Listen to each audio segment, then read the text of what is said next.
The Gaza Strip, home to over 2 million Palestinians, is often referred to as the world's largest open-air prison. For over 16 years, this small strip of land has been subjected to a blockade that has stifled its economy, devastated its infrastructure, and stripped its people of basic human rights.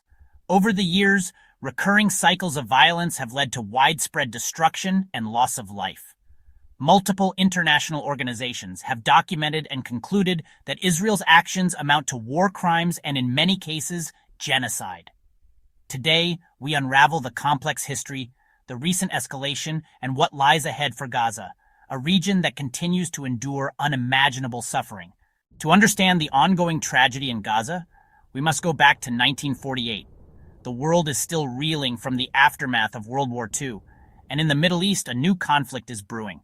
Imagine being ripped from your home, your family scattered, the life you knew, the community you were part of suddenly torn apart, your land, your history swallowed by a conflict you barely understand, the streets you once walked now filled with the echoes of war. This was the Nakba, the catastrophe for hundreds of thousands of Palestinians, many finding themselves in Gaza. A mass exodus that left deep scars, a tiny strip of land now overflowing with people carrying the weight of dispossession.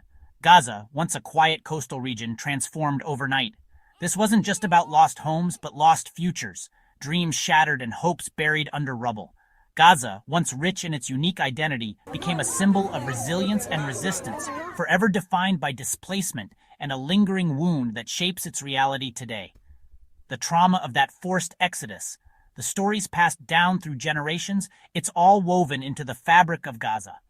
Each family a thread in the larger narrative. You can't understand the anger, the desperation, the sense of injustice without understanding the Nakba. It's the root of the ongoing conflict, and this, my friends, is where our story begins. The seeds of conflict were sown here, and it explains why the situation in Gaza is so volatile, so primed for explosions of rage and despair. The past is never truly past. It's a tinderbox fueled by decades of resentment.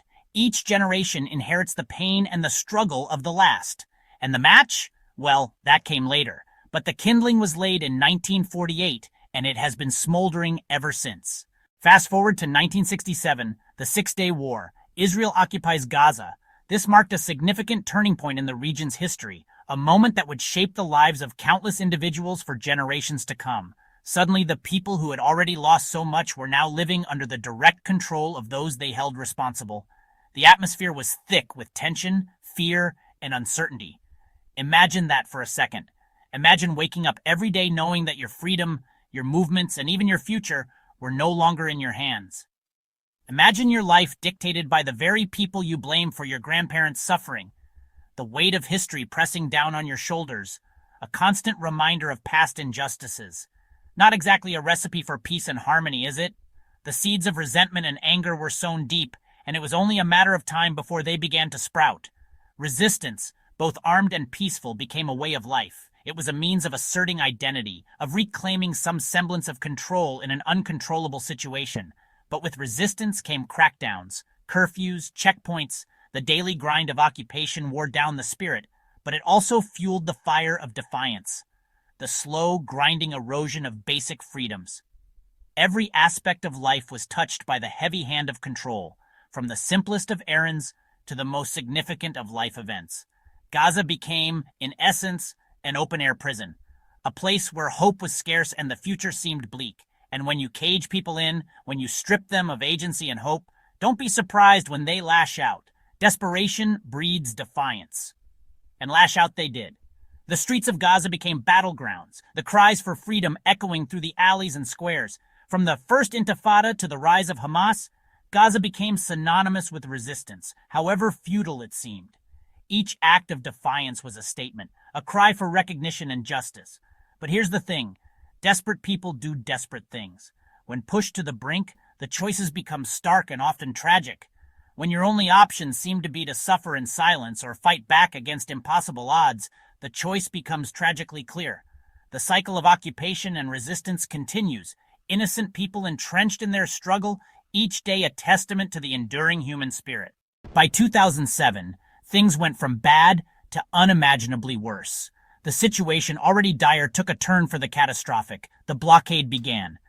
Imagine a wall around your entire community cutting you off from the world. Not just a physical wall, although there's that too, but an economic one. A barrier that restricts trade, movement, and opportunity. A technological one. A wall that chokes off your access to the outside world, severing communication and stifling innovation. That's the reality for the 2 million people living in Gaza. A life under constant siege, where every day is a struggle for survival. Basic necessities, food, medicine, fuel, became luxuries. Items that most of us take for granted are scarce and precious. The economy crumbled. Unemployment soared. Businesses closed and hope dwindled. Gaza, once a vibrant society, was being systematically dismantled, brick by painful brick. The contrast between then and now is heartbreaking. And all this, we're told, is for security, to protect innocent lives. But the reality is far more complex and tragic. But at what cost? When you crush the spirit of an entire population, when you strip away their future, when you deny them the basic dignity of self-determination, are you really surprised by the consequences? Desperation breeds resistance. The blockade isn't just about concrete and barbed wire. It's about control. It's about exerting power over every aspect of life. It's about making life so unbearable that people are too busy surviving to resist. It's a strategy of slow suffocation. It's a slow, agonizing form of collective punishment, and it's been going on for over 15 years. A generation has grown up under this shadow. Now let's talk about October 2023. After years of simmering tension, the dam finally broke. Hamas launched a surprise attack on Israel. It was horrific, indefensible, full stop. But let's be clear, this wasn't some random act of barbarity. This was the eruption of a pressure cooker that had been building for decades. Israel retaliated with overwhelming force. But here's the problem. When you've already compressed 2 million people into an open-air prison, when there's nowhere left to run, nowhere left to hide, overwhelming force becomes a euphemism for indiscriminate destruction.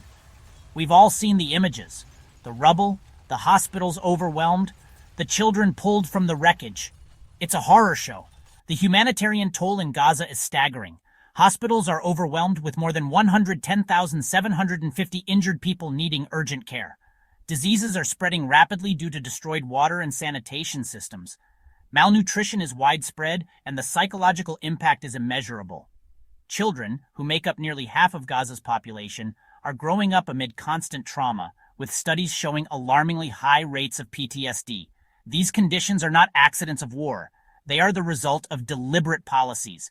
The blockade, combined with repeated military offensives, has created a situation where survival itself is a daily struggle for millions of Palestinians. As a fragile ceasefire comes into effect, the people of Gaza face an uncertain future. The destruction of critical infrastructure means that rebuilding will take years, if not decades. Without significant international intervention, the humanitarian crisis is expected to worsen. Political analysts warn that the ceasefire may not hold, given the deep-rooted tensions and the failure to hold Israel accountable for its actions. At the same time, there is growing pressure on the international community to act. The International Criminal Court has already called for the arrest of key Israeli leaders, including Prime Minister Benjamin Netanyahu, on charges of war crimes and crimes against humanity. However, the reluctance of powerful nations to enforce these warrants has left many doubting whether justice will ever be served. Finally, Gaza is more than a conflict zone. It is a symbol of humanity's collective failure. Its people are not just statistics. They are families, children, and communities striving for dignity in the face of unimaginable adversity. As journalists and global citizens, we must amplify their voices and demand accountability. The question remains, will the world finally act, or will Gaza's suffering continue to be met with silence? Despite enduring unimaginable suffering and the horrors of genocide, the people of Gaza stand resilient. Their unwavering love for Allah gives them strength, and their faith in His guidance fuels their hope.